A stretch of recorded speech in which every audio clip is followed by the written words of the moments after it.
Hello, cartoon BMW fans. So ChoroQ did an old casting, I guess, of this old late 80s BMW 635 CSI. Oh, this isn't ChoroQ. This is Tonka Turbo Tricksters, but the original mold is a ChoroQ. What I think they do is they buy the molds and then they carve out a flat spot and then they printed it on. But this is probably originally a ChoroQ. Well, anyways, I bought it for a lot less than the price of a ChoroQ because it's now a Tonka Turbo Trickster. Alright, let's take a look here. This is definitely an old one because it has the molded in Dunlop tires. These are pretty cool wheels actually. They're kind of similar to wheels I found online, although it could use some more spokes. It's a nice metallic blue. I guess these Beamers did come in this color from my memory. Nice thin panel cuts and door handle recess because it's a plastic body.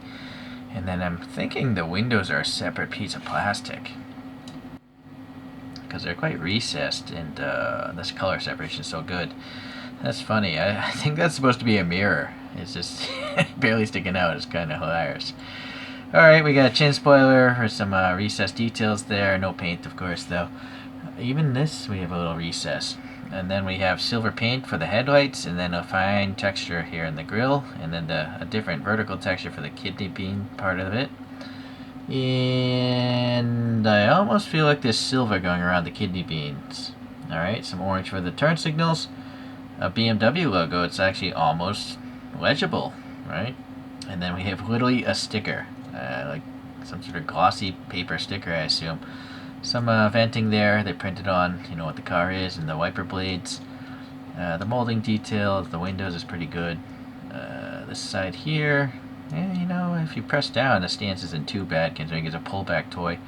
Here's the fuel filler door. Let's see, no paint on the taillights though.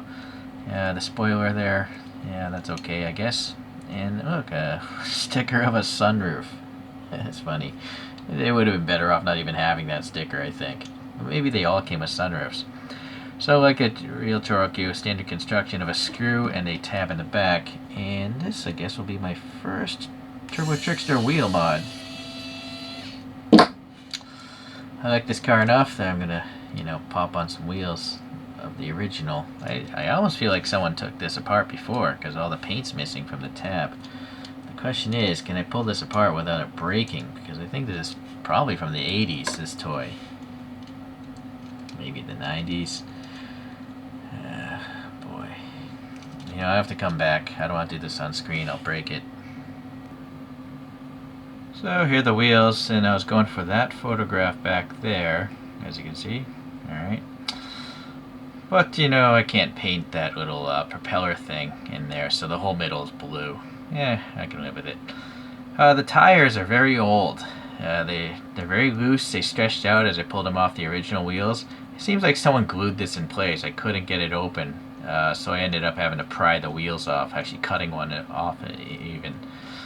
So anyways, yeah, it's kind of weird. Now that I look at it, I may have bent the axle because the tire is not centered in the wheel well anymore. This side, no, it's still kind of pushed back, so nothing I can do. Thankfully, the stance isn't too bad, so I'm gonna not even bother painting any events down there. I'm just gonna leave it alone. So that's it. So I do have 4 other BMWs to show. The first one is a free 3D print. So there's a channel called Dendeba, and the guy makes a bunch of models that are realistic and cartooned, and he has the free STL files. So it's also on Thingiverse. That's where I actually downloaded it. But you can see my print lines are at this angle here. Not so great. Oh well, it was free, so can't complain. I scaled that to be around 164. Now the other 3 are real products. No offense to Dendeba. TinyQ Pro, so it has a metal base and you can steer the tires, you can see. It is a pullback toy still. And then yes, wheels specific to the car, and you can see they do a better job printing the blue in the middle.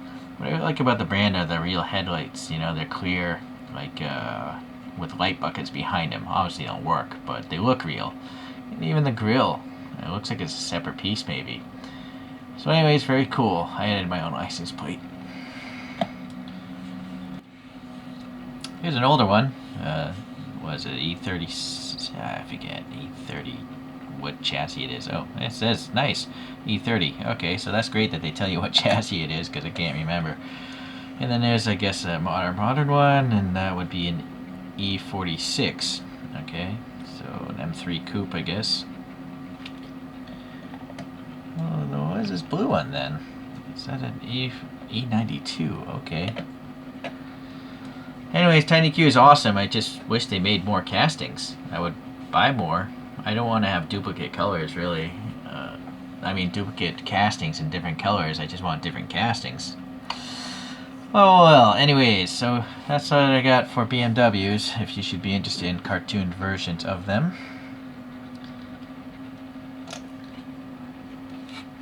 So, if you're new to collecting or just discovering, Choro-Qs and stuff, Choro-Qs tend to be expensive because they're generally made just for the Japanese market, and so, I mean, you can still buy them on eBay, but they're expensive.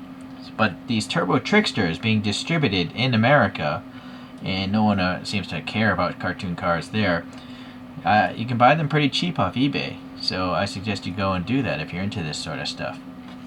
Okay, thanks for watching. We'll see you the next time around.